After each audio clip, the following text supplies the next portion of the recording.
Olá, meus queridos alunos, estou de volta aqui com vocês a mais uma imperdível aula de arte e nós vamos agora ter um assunto muito interessante, inclusive algo que eu gosto muito também, então é bem legal da gente trabalhar isso junto, tá? Mas antes, não esquecendo que você precisa entrar no Google Classroom, tá bom? Fazer a sua atividade e enviar para o professor, tá? Clicar em enviar lá para o professor para que sua presença na aula possa ser validada, tá bom? Então, iniciando nossa aula aqui, gostaria de nós relembrarmos o que nós trabalhamos na aula anterior, tá bom? Nós refletimos um pouquinho sobre o meio ambiente, né, sobre as questões, como que ele é constituído e tudo, para a gente até entender como que a pintura de paisagem, ela retratava esse espaço, tá bom? Então nós vimos tipos de pinturas de paisagem, vimos que o artista, ele tentava representar algumas coisas com respeito às suas sensações. Uma pintura pode ser de paisagem imaginativa, ou então uma pintura de uma paisagem representativa, quer dizer, ele olha para o espaço e tenta representá-la. Vimos várias categorias dela e também vimos os estilos diferentes, com vários pintores, inclusive eu trouxe aqui o William Turner, né, um pintor maravilhoso, que realmente mostrava uma maneira diferente de olhar as paisagens através da luz, tá? Bem, mas agora entrando no nosso tema, o tema da nossa aula, tá? Nós vamos trabalhar a questão da arte durável, tá? E vamos ver o geoglifo e a arquitetura egípcia.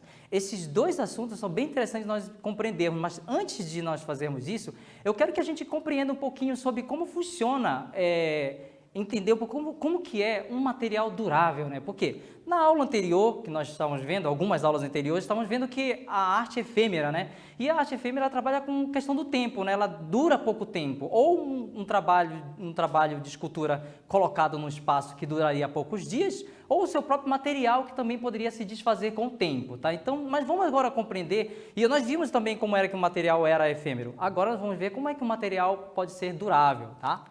Então, são aqueles materiais, sobre esses materiais duráveis, né? São aqueles materiais que, na sua composição, apresentam uma forte resistência às condições ambientais, tais como o clima, seco, chuvoso, úmido, etc. Quer dizer, são determinados tipos de materiais que vão suportar a ação do tempo, tá? Eles podem suportar também a pressão do tempo. Então, dependendo de cada tipo de material, eles podem durar por muitos anos, por milênios até, e nós vamos até ver essas questões aqui, tá? Para entendermos melhor um pouco sobre materiais duráveis, eu acho que a gente pode parar para pensar um pouco no nosso próprio cotidiano. O que eu estou vendo no meu cotidiano de material durável, tá? Eu trouxe aqui, então, o concreto. Você vê no seu dia a dia, tá? Os prédios sendo construídos, as casas, ou até a própria casa que você mora, tá? Pode ser construída com esse material.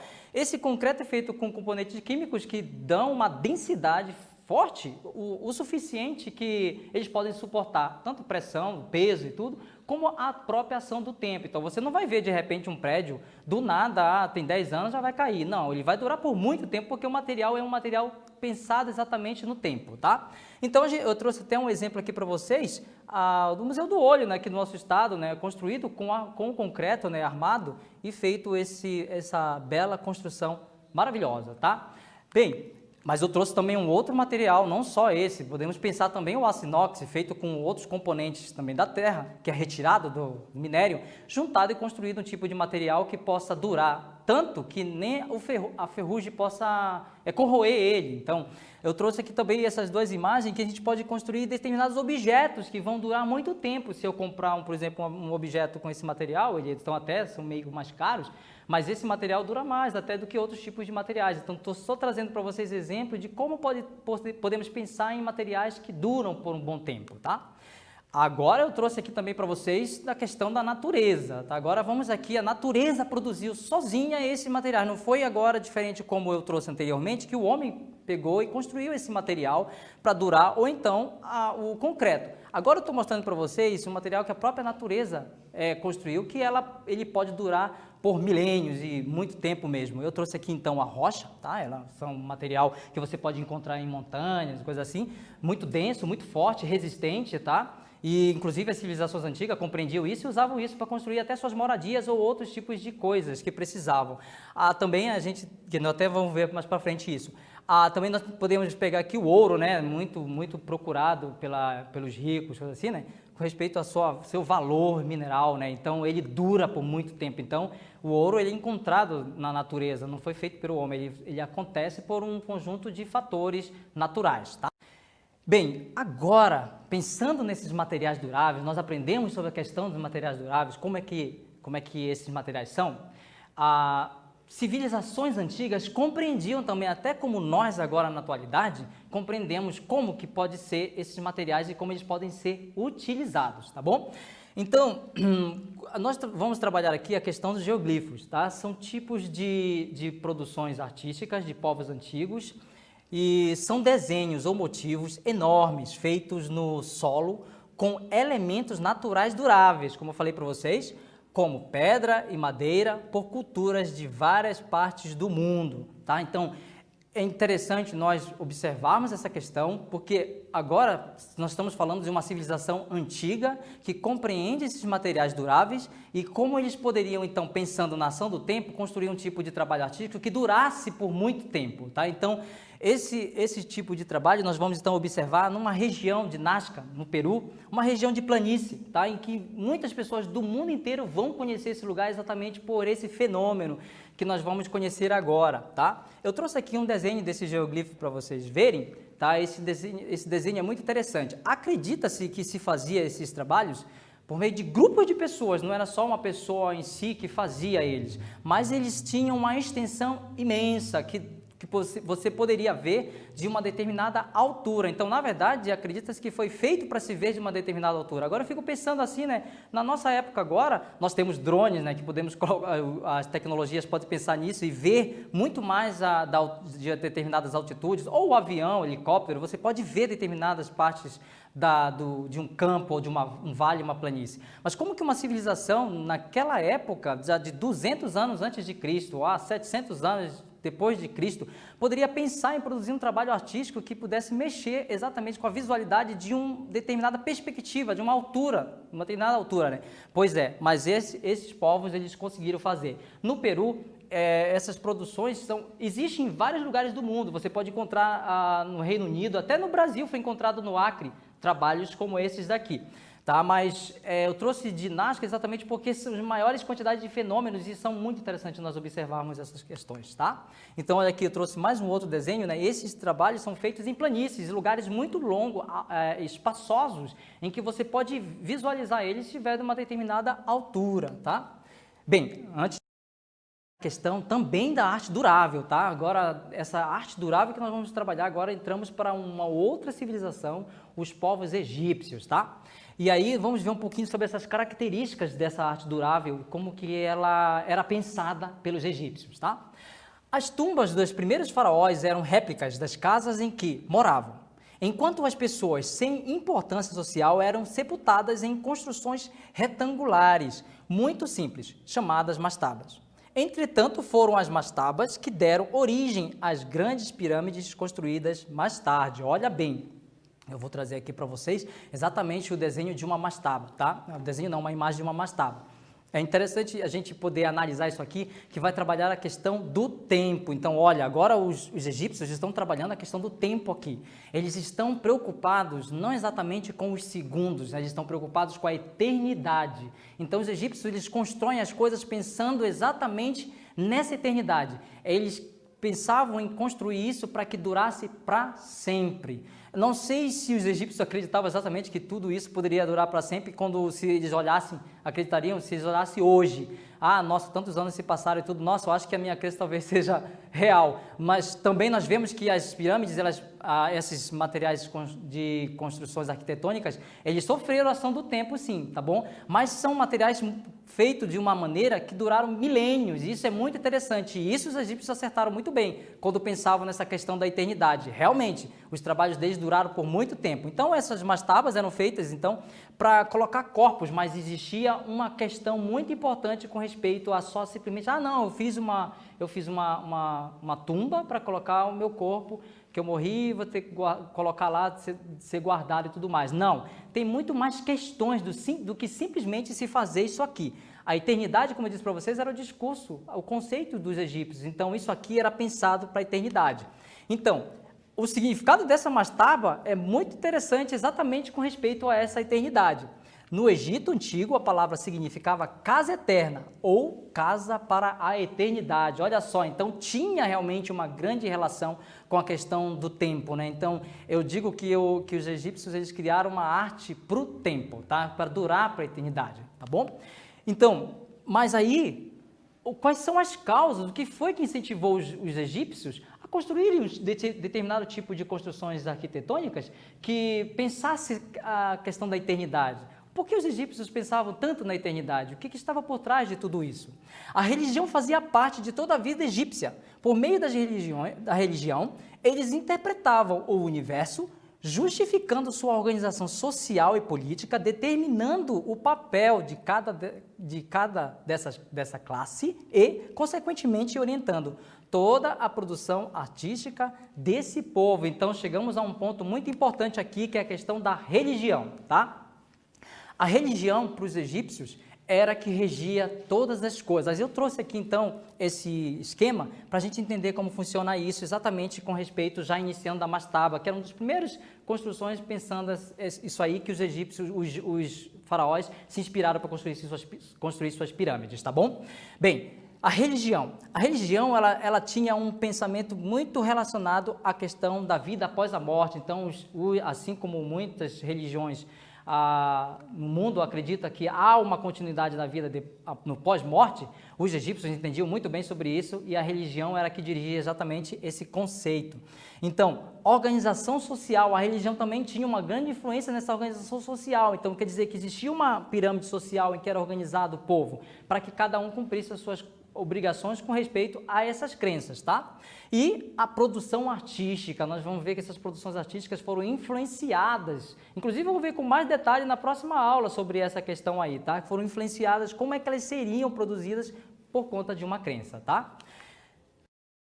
Em 1780, antes de Cristo, a sociedade egípcia já apresentava uma estrutura bastante complexa. As classes sociais começavam a ganhar limites nítidos. De um lado estavam os faraós, cercados por nobres e sacerdotes, do outro os comerciantes, artesãos e camponeses. E numa situação marginalizada estavam os escravos, uma significativa parcela da população. Agora nós compreendemos um pouquinho como funciona essa pirâmide social, basicamente como é. Quanto mais os egípcios foram se desenvolvendo, mais essas classes foram se tornando mais nítidas, tá?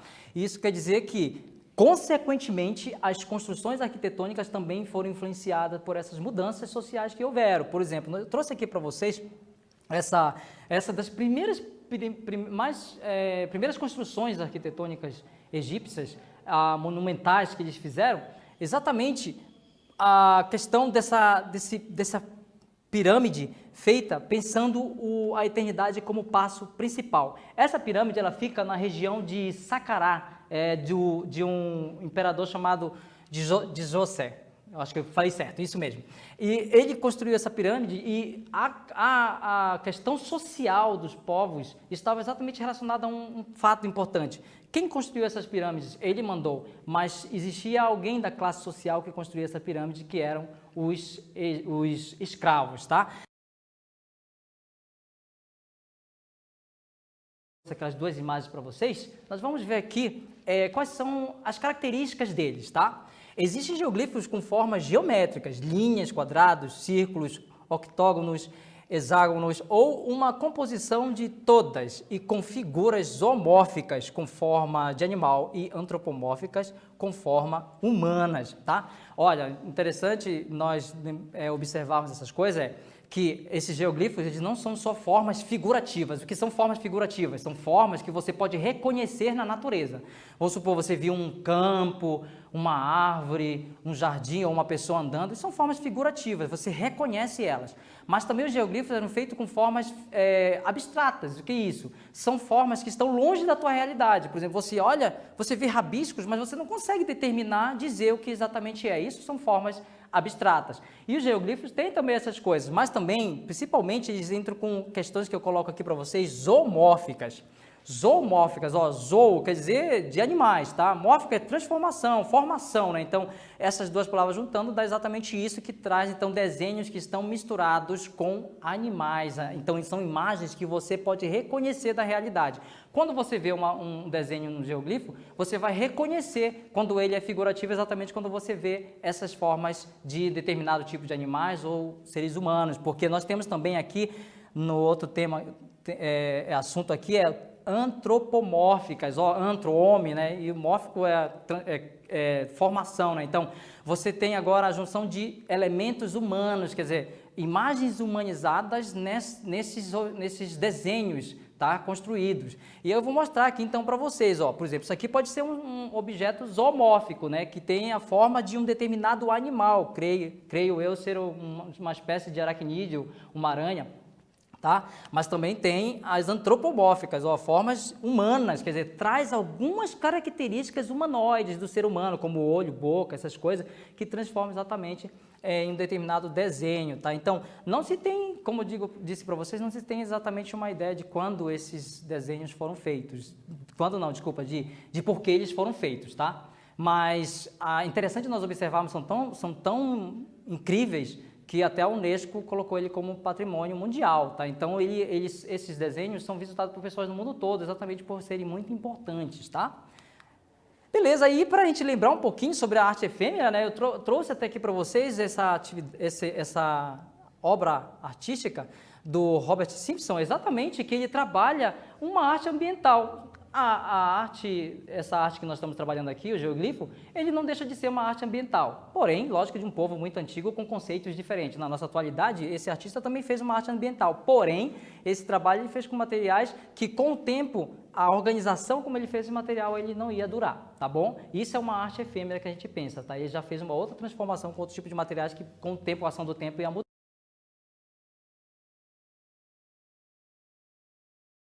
Uma pirâmide dessa chega em torno de 146 metros quadrados. Para vocês terem uma ideia, para construir essa pirâmide, eles foram tão precisos, que essa forma quadrada na base da pirâmide, que fica a parte de baixo, que forma um quadrado certinho, eles erraram apenas 1 centímetro, então incrível. E para construir uma pirâmide dessa, precisava de 4.000 pessoas, blocos que pesavam em torno de 2 toneladas cada bloco, até mais. E outra, para tirar esses blocos daqui e trazer do outro lado do rio Nilo para lá, não dava para trazer com animais, era com rolos mesmo de madeiras. Então exigia um monte de materiais e em torno de 4.000 pessoas para poder fazer um trabalho desse. Uma pirâmide dessa aqui levou tipo 23 anos para ser construída, para vocês verem a monumentalidade. Por que eles construíram isso? Primeiro, a imponência da política, a religião, a força da religião e a imponência do rei com respeito. Por exemplo, essa é uma pirâmide de Quéops, por exemplo, eram 3 pirâmides e inclusive tem esfinges, as 3 principais, né? Tem esfinges lá atrás que eu vou mostrar para vocês. E aí, essa construção, ela foi feita para colocar um corpo ali do faraó, tá bom? Esse corpo, ele era mumificado e colocado no interior dessa arquitetura. Agora, para durar quanto tempo? A eternidade. Acreditava-se, inclusive eles colocavam esculturas dentro, caso o corpo não suportasse o tempo que eles mumificaram, eles acreditavam que a escultura iria o espírito iria para a escultura. Então, é bem interessante nós vermos esses detalhes. A esfinge também vai trabalhar na mesma questão. Porém, o diferencial é que o rosto do personagem era do próprio faraó, então você tinha agora um acesso ao rosto como é que é. Lógico que a ação do tempo causou umas alterações aqui, lógico, é uma arte feita para durar o tempo, mas mesmo assim o tempo também vai infligir nisso, tá bom? Então esses 2 elementos que eu trouxe aqui para vocês, para a gente aprender um pouquinho como é que elas eram egípcios, e na próxima aula nós vamos ainda ver mais coisas sobre exatamente essa questão aí. Até mais, meus queridos!